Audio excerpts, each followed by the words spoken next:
मोहतरम नाज़रीन, फिरदौस आशिक अवान की एक लीक वीडियो मंजर आम पर आ चुकी है। इस वीडियो की हकीकत क्या है, फिरदौस आशिक अवान किस से बात कर रही है, इसकी तमाम तफसीलात सामने आ चुकी हैं। तफसीलात के मुताबिक डॉक्टर फिरदौस आशिक अवान की एक लीक वीडियो मंजर आम पर आ गई है, जिसमें वो कह रही हैं कि राना सनाउल्लाह फिर बच गया है, हम पर्चा दे रहे हैं इसलिए बैठे हैं। फिरदौस आशिक अवान मज़ीद कहते हैं कि हमने सोच समझ कर FIR देनी है ताकि खिड़की से ना बच सके।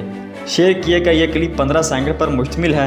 नून लीग का दावा है कि फिरदौस आशिक अवान शेख रशीद से बात कर रही हैं और राना सनाउल्लाह को गिरफ्तार करने से मुतालिक प्लानिंग कर रही हैं, लेकिन तहरीक इंसाफ के ऑफिशियल्स का दावा है कि फिरदौस आशिक अवान कत्ल होने वाले माजिद महर के लवाकिन से बात कर रही है। तलखी है लेकिन ये बदमाशी राणा सनाउल्लाह बच के अज पुलिस पर्चा दे रहे हैं, भरोसे वास्ते बैठे हैं, सोच समझ के जरा FIR देनी है ताकि इन्होंने कड़ीकी किसी